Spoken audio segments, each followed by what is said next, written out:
ओम गंग गणपते नमः।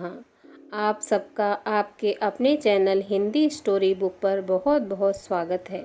इस वीडियो में हम बैसाख मास महात्म्य की कथा के तीसरे अध्याय का रसपान करेंगे। सूत जी कहते हैं, श्री नारद मुनि के वचन सुनकर राजेंद्र अम्बरीश ने आश्चर्य से कहा, महामुने, आप कार्तिक मार्गशीर्ष आदि पवित्र महीनों को छोड़कर बैसाख मास की इतनी प्रशंसा क्यों करते हैं? बैसाख को सब मासों में श्रेष्ठ क्यों बतलाते हैं? नारद जी कहने लगे, हे राजन, बैसाख मास सभी धर्मों, सब प्रकार के तप, सब महीनों और सब दानों से अधिक क्यों है? ये अब मैं तुम्हारे सामने कहता हूँ, तुम ध्यान से सुनो। कुछ रुककर नारद जी पुनः बोले, हे राजन, सुनो, मैं संसार के हित के लिए तुमसे माधव मास की विधि का वर्णन करता हूँ। जैसा कि पूर्व काल में ब्रह्मा जी ने बतलाया था। पहले तो भारतवर्ष में जीव का जन्म होना ही दुर्लभ है। उससे भी अधिक दुर्लभ है वहाँ मनुष्य की योनि में जन्म। मनुष्य होने पर भी अपने अपने धर्म के पालन में प्रवृत्ति होना तो और भी कठिन है। उससे भी अत्यंत दुर्लभ है भगवान वासुदेव में भक्ति, और उसके होने पर भी माधव मास में स्नान आदि का सुयोग मिलना तो सबसे अधिक कठिन है। माधव मास, माधव अर्थात भगवान लक्ष्मीपति को बहुत प्रिय है।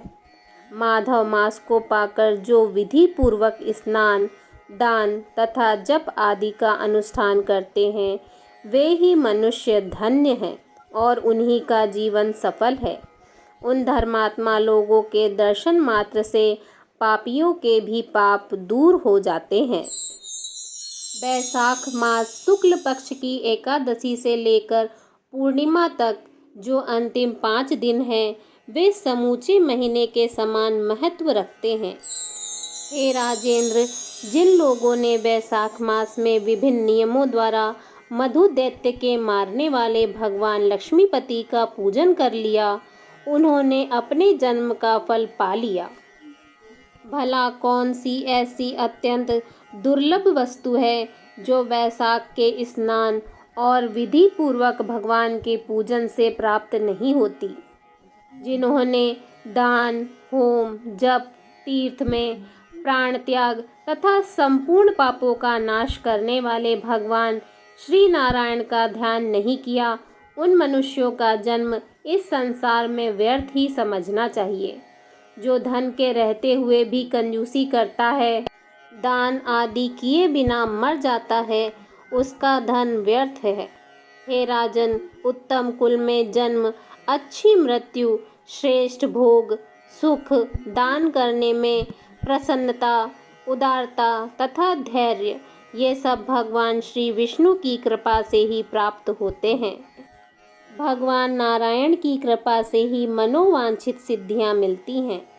जो कार्तिक में, माघ में और माधव को प्रिय लगने वाले वैशाख मास में स्नान करके भगवान लक्ष्मीपति की विशेष विधि के साथ भक्ति पूर्वक पूजा करता है और अपनी शक्ति के अनुसार दान देता है, वह मनुष्य इस लोक का सुख भोग कर अंत में श्री हरि के पद को प्राप्त होता है। हे राजन, जिस प्रकार सूर्योदय होने पर अंधकार समाप्त हो जाता है, उसी प्रकार वैशाख मास में प्रातः स्नान करने से अनेक जन्मों के पाप नष्ट हो जाते हैं।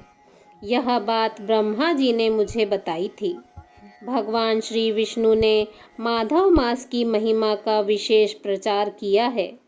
बैसाख महीना आने पर मनुष्य को गंगा, नर्मदा, यमुना अथवा सरस्वती में सूर्योदय से पहले स्नान करके भगवान मुकुंद की पूजा करनी चाहिए। इससे तपस्या करने जितना फल मिलता है, साथ ही अक्षय स्वर्ग की प्राप्ति होती है। राजन, देवादिदेव लक्ष्मीपति पापों का नाश करने वाले हैं। उन्हें नमस्कार करके चैत्र की पूर्णिमा को बैसाख स्नान का आरंभ करना चाहिए। व्रत लेने वाला शक्ति के अनुसार कुछ दान दे, हविष्यान्न भोजन करे, भूमि पर सोए, ब्रह्मचर्य व्रत में दृढ़ता पूर्वक स्थित रहे तथा हृदय में हमेशा भगवान श्री नारायण का ध्यान करे। इस प्रकार नियम से रहकर जब बैसाख की पूर्णिमा आए उस दिन मधु यानी शहद तथा तिल आदि का दान करे।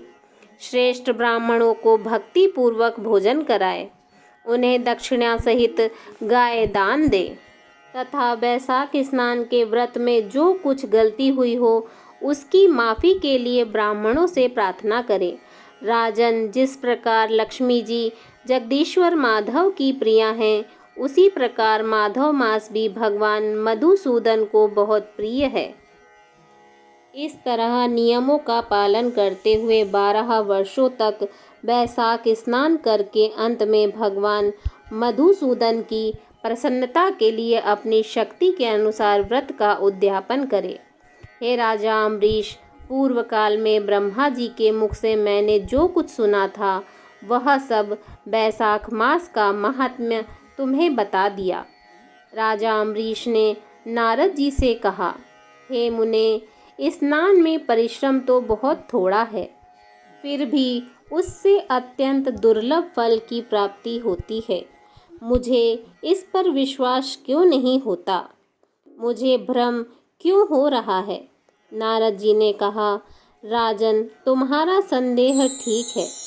थोड़े से परिश्रम के द्वारा महान फल की प्राप्ति असंभव सी बात है, पर फिर भी इस पर विश्वास करो, क्योंकि यह बात ब्रह्मा जी की बताई हुई बात है। धर्म की गति सूक्ष्म होती है, उसे समझने में बड़े बड़े पुरुषों को भी कठिनाई होती है। श्री हरि की शक्ति समझना कठिन है, उनकी रचनाओं से विद्वानों को भी मोह हो जाता है। विश्वामित्र आदि क्षत्रिय थे, किंतु धर्म का अधिक अनुष्ठान करने के कारण वे ब्राह्मण तत्व को प्राप्त हो गए। अतः धर्म की गति अत्यंत सूक्ष्म है। हे राजन, तुमने सुना होगा, अजामिल अपनी धर्मपत्नी का परित्याग करके सदा पाप के मार्ग पर ही चलता था। तथापि मृत्यु के समय उसने केवल पुत्र के स्नेहवश नारायण कहकर पुकारा। पुत्र का चिंतन करके नारायण का नाम लिया, किंतु इतने से ही उसको अत्यंत दुर्लभ पद की प्राप्ति हुई। जिस प्रकार यदि बिना इच्छा के भी आग का स्पर्श किया जाए तो वह शरीर को जलाती ही है, उसी प्रकार किसी दूसरे निमित्त से भी यदि श्री गोविंद का नामोच्चारण किया जाए तो वह पाप राशि को भस्म कर डालता है। जीव विचित्र है, जीवों की भावनाएं विचित्र हैं, कर्म विचित्र हैं तथा कर्मों की शक्तियां भी विचित्र हैं। शास्त्र में जिसका महान फल बताया गया हो वही कर्म महान है, फिर वह अल्प परिश्रम साध्य हो या अधिक परिश्रम साध्य। छोटी सी वस्तु से भी बड़ी से बड़ी वस्तु का नाश होता देखा जाता है। जरा सी चिंगारी से बड़े बड़े जंगल स्वाहा हो जाते हैं। जो श्री कृष्ण के भक्त हैं उनके अनजाने में किए हुए हजारों हत्याओं से युक्त भयंकर पातक तथा चोरी आदि पाप भी नष्ट हो जाते हैं। वे वीर जिसके हृदय में भगवान श्री विष्णु की भक्ति है, वह विद्वान पुरुष यदि थोड़ा सा भी पुण्य कार्य करता है तो वह अक्षय फल देने वाला होता है। अतः माधव मास में माधव की भक्ति पूर्वक आराधना करके मनुष्य अपनी मनोवांछित कामनाओं को प्राप्त कर लेता है। इस विषय में संदेह नहीं करना चाहिए। राजन, भाव तथा भक्ति दोनों की अधिकता से फल में अधिकता होती है। धर्म की गति सूक्ष्म है, वह कई प्रकार से जानी जाती है।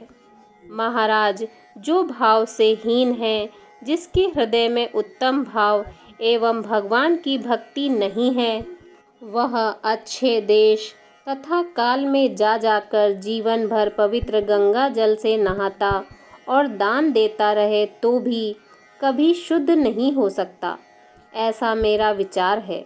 अतः अपने हृदय कमल में शुद्ध भाव की स्थापना करके वैशाख मास में प्रातः स्नान करने वाला जो विशुद्ध चित्त पुरुष भक्ति पूर्वक भगवान लक्ष्मीपति की पूजा करता है, उसके पुण्य का वर्णन करने की मुझ में शक्ति नहीं है। इसलिए हे राजन, तुम वैशाख मास के फल के विषय में विश्वास करो। छोटा सा शुभ कर्म भी सैकड़ों पाप कर्मों का नाश करने वाला होता है। जैसे हरि नाम के भय से राशि राशि पाप नष्ट हो जाते हैं, उसी प्रकार सूर्य के मेष राशि पर स्थित होने के समय प्रातः स्नान करने से तथा तीर्थ में भगवान की स्तुति करने से भी समस्त पापों का नाश हो जाता है। जिस प्रकार गरुड़ के तेज से सांप भाग जाते हैं, उसी प्रकार प्रातः काल वैशाख स्नान करने से पाप नष्ट हो जाते हैं। यह निश्चित बात है।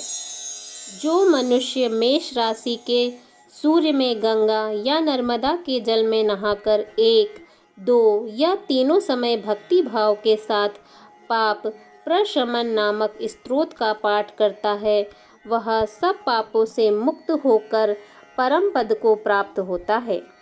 हे राजा अम्बरीश, इस प्रकार मैंने थोड़े में यह वैशाख स्नान का सारा महात्म्य सुना दिया। अब और क्या सुनना चाहते हो? वैशाख महात्म्य अध्याय 3 संपूर्ण। जय श्री राधे कृष्णा।